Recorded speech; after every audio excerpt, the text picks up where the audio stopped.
우리 화평 또 화해라고 하는 주제를 가지고 그동안 우리 한 2달 이상의 우리가 시간을 가지고 말씀을 나눴습니다. 오늘 마지막 시간으로 화해의 직분을 가진 사람들이라고 하는 제목으로 말씀을 나누고자 합니다. 사실 우리가 살고 있는 이 세상은요, 참 갈등이 많은 세상입니다. 오늘 우리의 현실을 보면 참 우리 한국 사회도 이 갈등의 문제를 가지고 지금 큰 진통을 겪고 있는데, 이 갈등 많은 세상에서 여러분 그리스도인으로 산다는 것은 어떤 의미가 있는 것일까요? 그리고 우리 그리스도인들은 어떤 삶을 살아야 할까? 이러한 질문을 한번 던져봅니다. 성경은 우리에게 이미 분명한 답을 제시해 놓았죠. 그것은 바로 뭐냐면, 예수님께서 화해의 통로였듯이 그 주님을 따르는 이 땅의 우리 그리스도인들 모두는 화해의 도구가 되어야 한다라고 하는 사실입니다. 여러분, 그렇습니다. 우리 그리스도인의 삶은요, 분열과 싸움과 갈등을 유발시키는 문제 촉진자의 삶이 아니라 문제를 해결하고 화해의 길을 열어나가는 화해의 촉진자의 삶을 우리는 살아가야 될 줄 믿습니다. 그것이 우리 그리스도인의 삶인 것이죠. 여러분, 마더 테레사에 대한 이야기는 여러분들이 많이 알고 있으리라 봅니다. 이분이 빈부의 차이가 아주 극심하고 또 다수가 극빈층에 시달리면서 또 굶주림과 질병으로 죽어가는 사람들이 그냥 인도의 그 캘커타 거리에 방치되어 있는 것을 보았을 때, 이분은 그럼에도 불구하고 하나님의 존재를 의심하지 않았습니다. 오히려 그런 저주받은 세상을 보면서 하나님의 사랑을 경험한 내가 이런 상황 속에서 무엇을 해야 하는가, 그것을 놓고 하나님 앞에 기도하고 하나님께 질문을 던졌던 것이죠. 그리고는 그 악조건 속에서 살아가는 이들에게 하나님의 임재와 하나님의 현존을 경험할 수 있도록 내가 그런 역할을 해야 되겠다라고 하는 결심을 하게 됩니다. 그래서 그 인도의 캘커타 그 거리에 그는 사랑의 선교회를 세우죠. 그리고 버려진 사람들을 돌보기 시작했습니다. 어느 날 한 남자가 이 테레사 수녀가 운영하는 이 사랑의 집에 찾아왔습니다. 세상을 향한 분노 가득한 마음을 안고 찾아왔어요. 무엇인가 따지고 싶은 것이 잔뜩 있는 사람처럼 씩씩대고 찾아왔습니다. 그리고는 구더기와 오물을 뒤집어 쓰고 있는 그 환자들을 돌보는 수녀의 그 손과 얼굴과 눈을 보았습니다. 한참을 지켜보고 있었던 이 남자는 말없이 침묵하다가 그는 돌아가면서 이런 말을 했다고 합니다. 저는 증오심으로 가득 차서 이곳에 왔지만 지금은 제 마음속에 하나님을 모시고 갑니다. 저는 마치 그리스도를 돌보듯이 병든 사람들을 돌보는 당신의 모습에서 하나님의 사랑을 보았습니다. 그렇습니다. 우리 그리스도인들은 화해를 위해 사는 자들입니다. 답답하고 절망스러운 현실 때문에 신을 향해 악이 받쳐 있는 사람에게 하나님과 화해케 하고, 미움과 증오로 서로를 향해 비난과 손가락질을 하는 사람에게 이웃과 화해케 하도록 우리 그리스도인들은 그 심각한 갈등 상황 속에 하나님의 그 임재와 현존을 드러내며 그 하나님의 그 사랑을 드러내며 살아야 될 사람들이 오늘 우리 그리스도인들이죠. 이 사실을 깊은 영적 통찰력으로 간파한 사람이 바로 누구였냐면 바울이었습니다. 바울은 오늘 본문에서 이 사실을 우리 모두에게 명확히 일러주고 있습니다. 바울은 먼저 그리스도를, 자기가 과거에 이해했던 그 그리스도를 새롭게 이해하게 되었고, 이 그리스도에 대한 인식의 변화가 그리스도인들을 향한 인식의 변화로 나타나게 됐다고 하면서 오늘 우리에게 귀한 말씀을 전해주고 있습니다. 먼저 오늘 16절 말씀에 이런 말을 하죠. 그러므로 우리가 이제부터는 어떤 사람도 육신을 따라 알지 아니하노라. 비록 우리가 그리스도도 육신을 따라 알았으나 이제부터는 그같이 알지 아니하노라. 무슨 말씀입니까? 예, 그동안 유대주의적 율법에 따라 예수님을 보았는데, 그래서 십자가의 그 죽음을 하나님의 저주로 보았는데, 따라서 예수를 믿고 따르던 이들을 그 저주 가운데 있는 사람들로 판단하고 핍박을 해왔는데, 부활의 주님을 만나고 나니까 그 십자가에서 드러난 하나님의 은혜와 그 사랑을 체험하고 나서 보니까 십자가가 저주 가운데 있는 인생을 구원하시며 인간과 화해하시려고 하는 하나님의 사랑의 사건임을 알게 되었다는 것입니다. 예수 그리스도의 십자가의 죽음이, 그것이 하나님이 저주한 죽음이 아니라 오히려 하나님의 사랑이 온 천하에 드러난 그런 구원의 사건임을 새롭게 인식하게 되었다는 거예요.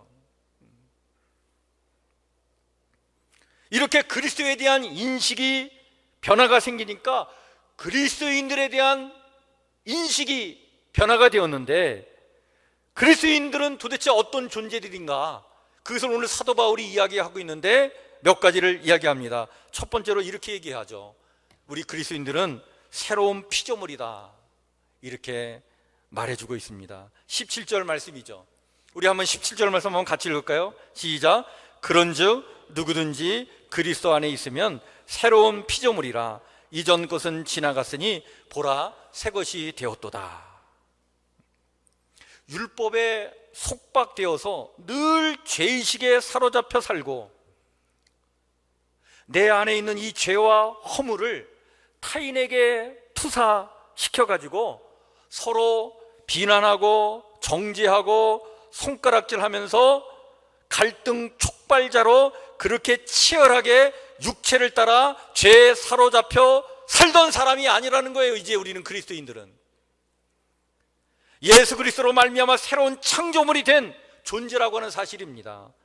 예수 그리스도의 보혈의 피로 하나님과 화해한 인생이 되었고, 이제 그리스도의 그 놀라운 사랑과 은혜 안에서 서로를 용납하고 원수까지 사랑하는 참으로 의롭고 자유로운 새로운 존재가 되었다라고 하는 사실이죠. 이것이 그리스도인이라고 하는 얘기입니다. 또한 두 번째로 이렇게 이야기합니다. 그리스도인은 화해의 직분을 가진 사람들이다라고 말해주고 있습니다. 우리를 새로운 피조물이 되게 하신 하나님, 그 하나님의 목적은 어디 있느냐? 바로 여기 있다는 거예요. 우리 그리스도인들에게 화해의 직책을 주셔서 그 화해의 일을 감당하도록 하나님은 우리를 새로운 피조물이 되게 해 주셨다는 얘기입니다. 이것을 오늘 18절 19절에 이렇게 말씀해 주고 있죠.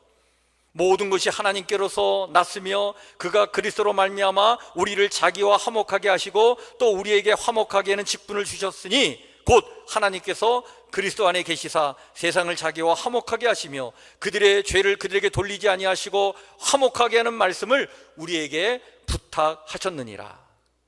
여러분, 여기 18절의 말씀을 보면 이 18절은 우리에게 이런 말씀을 분명하게 전해주고 있는 거예요. 그건 바로 뭐냐면, 하나님은 첫째, 그리스도를 통해 우리를 자신과 화해하게 하셨다는 사실입니다. 예수 그리스도로 말미암아 우리 모두가, 이 땅에 있는 모든 인생들이 하나님과 화해하게 됐다는 거예요. 그리고 두 번째, 우리에게 화해의 지책을 주셨다는 사실입니다. 그 주님을 내 인생의 주인으로 모시고 살아가는 이 땅의 모든 그리스도인들에게 화해의 직책을 주셨다는 사실이에요. 이런 관점에서 보면 여러분, 하나님이 가장 원하시는 것이 무엇인가? 그것을 우리가 알게 됩니다. 그게 뭡니까? 바로 화해입니다. 화해를 위해서 이 땅에 예수님을 보내시고 예수님으로 말미암아 그 예수님을 내 인생의 주인으로 모시고 살아가는 우리 그리스도인들에게 화해의 지책을 주셨다는 것은 하나님의 관심은 화해에 있다는 사실이죠. 그리고 19절에서 하나님을 세 가지로 우리에게 묘사해 주고 있습니다. 하나님은 어떤 분입니까? 첫째, 그리스도 안에서 세상을 자기와 화해시키는 분이 하나님이시다라고 말씀해 주고 있고, 두 번째, 사람들의 죄를 그들에게 돌리지 아니하시는 하나님이다. 그렇습니다, 여러분. 인간이 지은 죄를 인간에게 돌리지 아니하시는 분이 하나님이십니다. 무슨 말씀입니까? 하나님의 관심은 복수에 있는 게 아니라는 거예요. 하나님의 관심은 화해에 있는 것입니다. 그리고 세 번째, 그리스도인들에게 사명을 주시는 하나님이신데 우리에게 바로 어떤 사명을 주신 것입니까? 화해의 말씀을 맡겨주신 분이시다 라고 하는 사실이죠. 그래서 우리는 결론적으로 우리 그리스도인들은 화해를 위한 그리스도의 전권 대사라고 하는 사실입니다. 이것을 바울은 오늘 20절 말씀에 이렇게 얘기하고 있습니다. 그러므로 우리가 그리스도를 대신하여 사신이 되어 하나님이 우리를 통하여 너희를 권면하시는 것 같이 그리스도를 대신하여 간청하노니 너희는 하나님과 화목하라. 여러분, 하나님은요 우리를 통해 이 세상을 향해서 말씀하고 싶은 것이 계시다는 거예요. 이 땅에 우리 그리스도인들을 통해서 이 세상을 향해서 하나님 말씀하고 싶으신 것이 있는데 그게 무엇입니까? 바로 이것입니다. 화목하라, 화해하라, 화평하라. 하나님은 이 말씀을 이 세상에 외치시기를 원하시는 거예요. 우리를 통하여. 이 화해의 메시지를 받아서 전하는 대사의 역할을 할 사람들이 누구냐? 바로 이 땅의 그리스도인들이라고 하는 사실입니다. 그래서 오늘 우리는요 이 세상을 향해서 외쳐야 합니다. 우리에게 주어진 사명이에요. 뭡니까? 하나님과 화해하십시오. 그러면 모든 것과 화해하게 됩니다. 서로 화해하시길 바랍니다. 여러분, 이것이 우리가 전해야 될 우리의 메시지입니다. 우리 그리스도인들은요 말과 몸으로 또 행동으로 화해케 하시는 하나님을 전해야 합니다. 그 화해케 하시는 하나님의 임재와 하나님의 현존을 우리의 삶을 통해 드러내야 하는 거예요. 지금까지의 말씀을 정리하면 이렇습니다. 여러분, 하나님은 화해의 주체자이십니다. 그리고 화해는 그리스도를 통해서 이루어졌습니다. 또한 그리스도를 통해 화해의 은혜를 입은 사람들은 우리 그리스도인들은 이제 화해를 전하는 사명자들이라고 하는 사실입니다. 여러분, 이 화해라고 하는 말이 이게 성경의 언어로 보면 헬라어로 이게 카텔라세인이라고 하는 단어를 쓰는데 이게 어원적인 뜻이 뭐냐면 서로 바꾸다, 서로 변화하다, 그런 뜻입니다. 서로 원수가 되어 있는 사람들 사이에 화해를 이루게 하는 행위, 적대감을 없애고 서로 화해를 이루게 하는 일, 이것이 화해인데 이것이 우리에게 주어진 사명이라는 얘기입니다.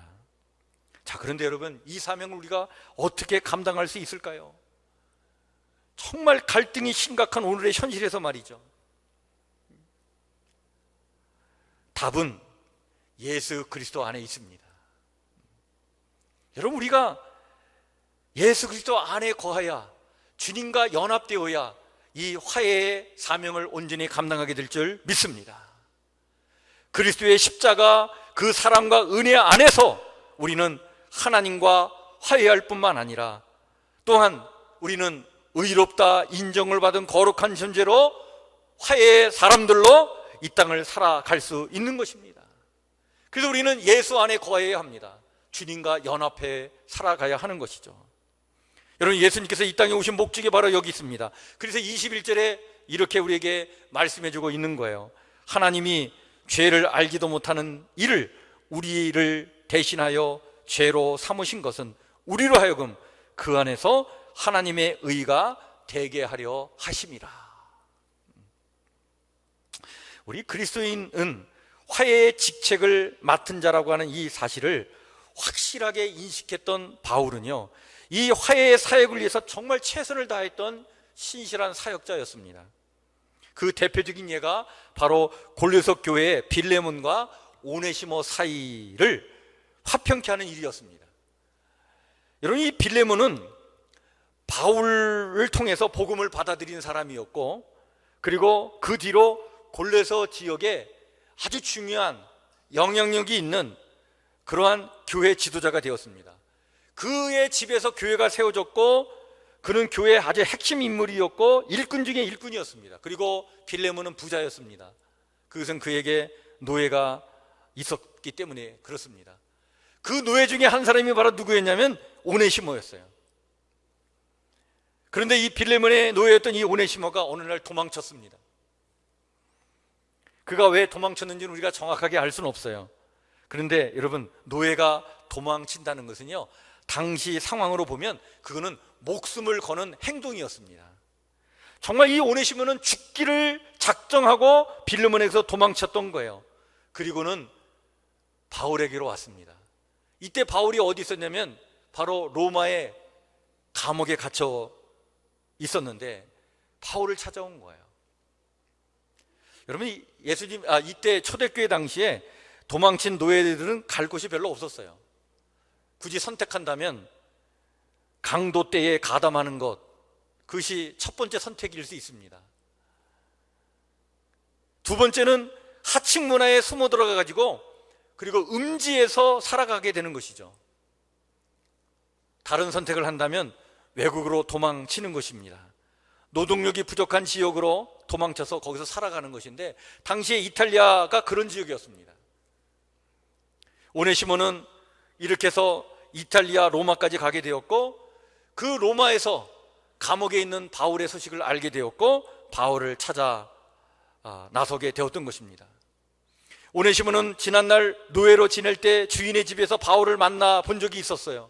그때 이 오네시모는 바울에게서 큰 감동을 받았던 기억이 있었습니다.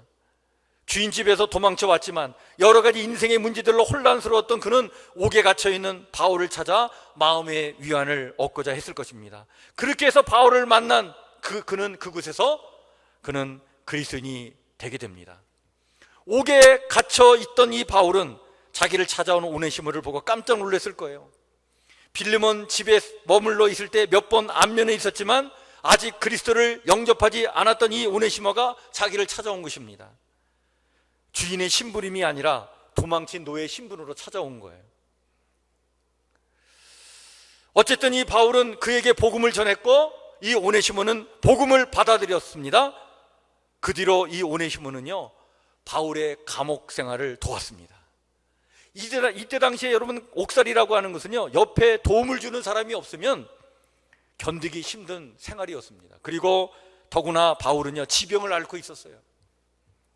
이런 입장에서 바울은 오네시모가 정말 절대적으로 필요한 사람이었고 도움을 많이 받게 되었습니다. 그래서 이 오네시모를 계속 자기 옆에 두고 싶었어요. 그런데 바울은 이 오네시모를 다시 빌레몬에게 보내기로 결정을 합니다. 왜냐하면 두 사람을 화해시키려고. 그러나 걱정이 태산입니다. 도망친 이 노예는요, 중개인입니다. 까닥하다가는 맞아 죽을지도 모릅니다. 빌레몬이 이 오네시모를 죽이지 않는다 할지라도 다른 사람들이 죽일 수 있었어요. 그래서 바울은요, 아주 사적인 내용을 담은 편지를 오네시모의 편에 빌레몬에게 보냈는데, 여러분, 그것이 바로 신약 성경에 있는 뭐예요? 빌레몬서입니다. 오네시모를 예수 그리스도 안에서 잘 받아달라고 부탁을 하죠. 근데 여러분, 이 바울의 이 편지를 한번 시간 내서 꼭 한번 읽어보시길 바랍니다. 아주 감동적입니다. 내용이 길지도 않아요. 여러분, 빌레몬서는 1장으로 되어 있어요. 그런데 여러분들이 이 말씀을 우리가 한번 이렇게 깊이 읽다 보면 정말 바울의 그 마음을 읽을 수 있습니다. 우리의 심금을 울립니다. 오네시모를 믿음의 아들이라고 지칭하면서 비록 도망친 노예이지만 앞으로는 교우로 대해달라고 간청을 합니다. 여러분, 이 바울의 이 편지를 받아든 빌레몬이 어떤 반응을 보였을까요? 빌레몬은요 아주 신앙적으로 모범적인 사람이었습니다. 그는 바울이 하는 이 말의 의미를 잘 알아들었을 거예요. 그러나 여러분, 이런 게 그렇게 간단한 문제가 아니죠. 아무리 신앙이 돈독하다 하더라도 배반한 사람과 화해한다는 것은 쉬운 일이 아닙니다. 오네시모는 도망친 노예입니다. 더군다나 오네시모는요 실제로 빌레몬에게 잘못한 일이 많이 있었어요. 그것은 빌레몬의 돈을 훔쳐서 그는 도망쳤기 때문에 재산상의 피해를 입힌 사람이었어요. 이런데 아무 일도 없다는 듯 오네시모를 여러분 받아들일 수 있겠어요? 아무리 신앙이 돈독하다 하더라도 이건 어려운 일입니다. 이런 사실을 안 바울은요 그래서 이렇게 간청을 합니다. 만일 그대가 나를 친구로 여긴다면 나를 대하듯 그를 반갑게 맞아주시오. 그가 그대에게 손해를 끼쳤거나 빚진 것이 있으면 그것을 나에게 청구하시오. 내가 다 갚겠습니다. 내가 직접 이 글을 써서 말하지만 내가 갚겠습니다. 자신이 직접 배상하겠다고 친필로 지금 서명까지 해서 편지를 보내고 있는 거예요. 이런 화해의 노력으로 여러분 빌레몬과 오네시모는 결국에는 화해하게 됩니다. 주인과 종의 사이를 끼어넘어서 하나님 나라의 귀한 동력자들이 되었던 것이죠. 이렇게 화해의 사명을 다하기 위해 최선을 다하는 이 바울의 모습을 보면 여러분 참으로 우리는 감동하게 되죠. 여러분 화해는요 언제나 분열을 전제로 합니다. 기독교는요 하나님과 인간 사이의 그 분열을 죄라고 일컫죠. 죄는 하나님으로부터 멀어지는 것입니다. 하나님으로부터 멀어지면 모든 인간 관계가 분열로 치닫게 됩니다. 여러분 우리가 겪는 모든 부정적인 인간 경험은 여기에서 비롯되는 거예요. 우리 마음속에서 하나님이 사라지는 순간 여러분 이웃을 향한 사랑의 불꽃도 사그라지게 마련입니다. 그리고는 미움과 분노로 살아가죠. 하나님은 성도들을 당신과 세상의 화해를 위한 촉매로 삼으셨습니다. 그래서 미움과 분노로 깊은 상처를 입고 있는 곳으로 우리를 보내십니다. 화평케 하는 자로 살아가라고 말이죠. 여러분 하나님께서 혼자 힘으로 하실 수 없는 일이 한 가지 있는데 그것은 바로 뭐냐면 사람의 마음속에 하나님을 받아들이도록 하는 것입니다. 하나님은 그것을 인간의 자발성에 맡기셨기 때문에 그렇습니다. 그리고 그 자발적으로 하나님을 받아들이도록 누군가가 세상 사람들에게 하나님의 그 임재와 그 현존을 느끼게 해주는 그런 이들이 반드시 필요한 것입니다. 그리스도인의 사명이 바로 여기에 있는 것이죠. 삶이란 여러분 갈등과 불화의 연속입니다. 여러분 우리의 이웃은 우리에게 기쁨을 주지만 또 다른 측면에서 보면 우리의 이웃은 우리에게 고통과 또 두려움을 안겨주는 존재이기도 하죠. 그런 가운데서 화해의 사절로 하나님의 현존과 임재의 그 은총을 느끼도록 우리가 살아간다는 것, 이거 결코 쉬운 일이 아닙니다. 어찌 보면 불가능한 일이죠. 이 화해의 사절로 이 땅을 살아가려면 무엇이 필요할까요?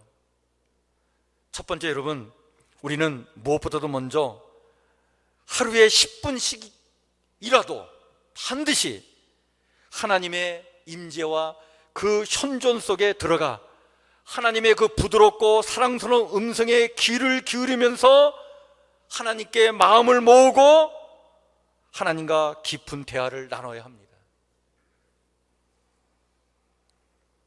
그 하나님의 사랑을 경험하는 사람들은요, 지금까지 집착하고 있는 것들이 그렇게 중요한 것이 아니라는 사실을 조금씩 우리는 깨닫게 되죠. 하나님의 현존 앞에 앉아있는 시간이야말로 우리의 흐트러진 삶의 질서를 바로잡는 축복의 시간이고 우리 인생의 무거운 짐을 내려놓는 순간이기도 합니다. 돈과 명예와 권세라고 하는 그릇된 그런 속박에서 우리는 벗어나는 시간을, 그 시간을 통해 우리는 체험하게 되는 것입니다. 그래야 우리는 그때서야 화해의 도구로 쓰임받게 되는 것입니다. 하나님 우리를 그렇게 사용하시고 우리를 그 화해의 길로 반드시 이끌어 주실 줄 믿습니다. 그래서 우리는 하나님 앞에 나를 비워드리는, 하나님께 내 자신을 비워드리는 그 기도의 시간이 반드시 우리에게 필요한 것입니다.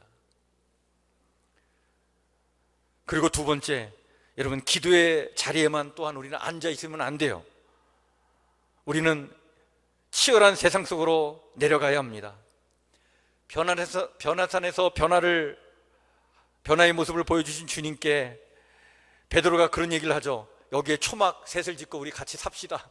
근데 예수님께서 뭐라고 말씀하시죠? 아니다, 얘들아, 산 아래로 내려가야 된다. 그렇습니다. 여러분, 우리의 삶의 현장은 치열한 전쟁터이지만, 그래서 아웅다웅 옥신각신 경쟁하고 상처를 주고받고 미워하고 갈라서는 일들이 우리의 삶이지만, 우리는 그의 삶의 자리로 내려가 그곳에서 이런 화해의 촉매가 우리는 되어야 합니다. 폭력이 난무하는 세상이지만 이런 폭력에 동조하지 않을 뿐만 아니라 우정과 환대가 넘치는 정의의 새 세상을 이루기 위해서 우리는 땀 흘려야 합니다. 그러기 위해 우리는요, 성령의 은혜를 뜨겁게 구하면서 성령께서 나를 화해의 도구로 사용하시도록 간구하면서 신앙인의 가치관과 신념을 가지고 굳굳하게 현실을 살아내야 하는 것이죠. 여러분, 우리 일주일 전에 우리 전 김대중 대통령 서거 10주기를 맞이해서 행사가 있었습니다. 물론 역사적인 인물에 대한 평가는 다양합니다. 우리 김대중 전 대통령에 대한 평가도 그렇죠. 그를 사랑했던 이들은 지금도 여전히 그를 민주주의라고 하는 대의를 위해서 헌신한 우리 한국 현대 정치사의 거목으로 여기고 있기도 하지만, 그를 미워했던 이들은 그에게 색깔을 덧입혀 경멸을 했고 지금도 그러리라 봅니다. 여하튼 그는 오랫동안 수많은 사람들의 애증의 대상이었어요. 그러나 어느 쪽이든 우리 국민들은 그분에게 많은 빚을 진 것은 사실입니다. 누가 뭐래도 분명한 사실은 오늘의 대한민국의 제도적인 민주주의의 초석을 닦는데 그는 크게 일조한 분임에 틀림이 없습니다. 그런 그 일을 이루기 위해서 사실은 수없이 많은 고초를 겪었던 분이에요. 그런데 그 어려움 가운데서도 여러분, 그를 지탱해 준 그 힘이 있었는데 그게 바로 뭐냐면 바로 신앙이었습니다. 그가 옥중에서 쓴 편지들을 모아놓은 책이 옥중서신인데, 이 책에 보면 정말 진실한 신앙인으로 살고자 하는 그 열망이 잘 나타나 있는 것을 우리가 보게 됩니다. 거기에 이런 글이 있습니다. 크리스찬이 된 행복은 무엇라 해도 남을 미워하지 않고 사랑할 수 있다는 것이며, 이웃, 특히 고난받는 사람들의 사랑의 마음과 봉사를 주님의 뜻으로 행하는 기쁨일 것이다. 또 이런 글도 있습니다. 사랑하려면 먼저 용서해야 한다. 용서하려면 상대의 처지와 심정을 이해해야 합니다.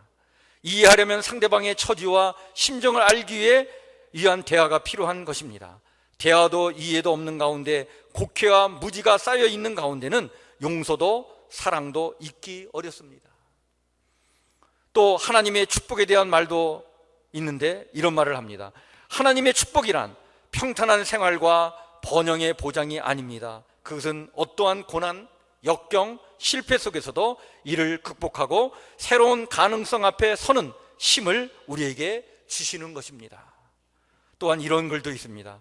하나님의 소명을 받은 사람은 이 세상의 빛과 소금이 되어야 합니다. 빛은 암흑의 권세와 싸워야 하고 부패의 힘과 싸워야 합니다. 그러므로 빛과 소금이 된다는 것은 시련과 고난의 생활을 의미합니다. 이런 신앙의 힘으로 그 어려움을 극복하여 그는 끝내 대통령이 되었죠. 그는 진보 쪽에 서 있었던 지도자였지만 그러나 대통령이 된 이후에 자신의 정적들을 포용하면서 정치적 보복을 하지 않고 그는 신앙인답게 화해와 협력을 위해 힘썼던 지도자였습니다. 여러분, 지난 광복절 기념사에서 우리 문재인 대통령은 이런 말을 우리에게 했습니다.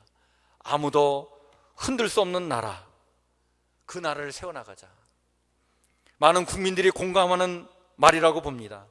여러분, 이제 대한민국은 아무도 흔들 수 없는 나라로 발전해 나가야 합니다.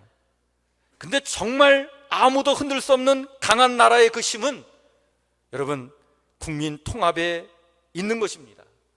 내적으로 결속된 나라는 그 누구도 흔들 수 없는 것입니다.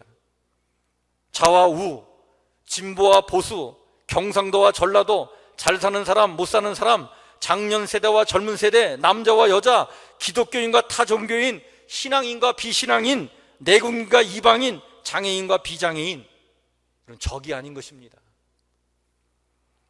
우리는 함께 날아야 할 두 날개인 것이죠. 우리 그리스도인들은요, 한 극단에 서서 갈등을 만들어내는 문제의 촉진자가 아니라 화해와 통합을 만들어가는 화평케 하는 자들이 되어야 될 줄 믿습니다. 그것이 오늘 이 시대의 우리 그리스도인들의 사명인 것입니다.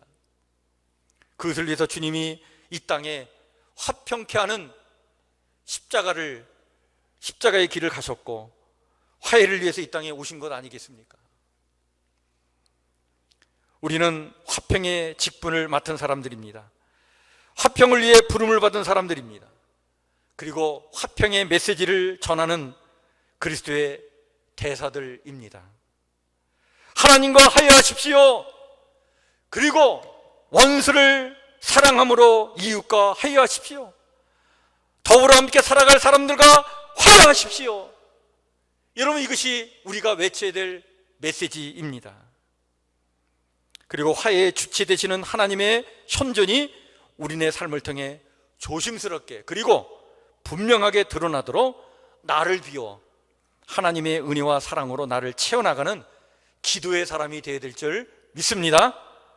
우리 사랑하는 성도 여러분들 모두가 예수 그리스도 안에서 이 시대에 화평케 하는 자들로 멋지게 사셔서 하나님을 기쁘시게 해드리며 하나님의 영광을 드러내는 복된 인생들 다 되시기를 주의 이름으로 간절히 축원해 드립니다. 기도하겠습니다.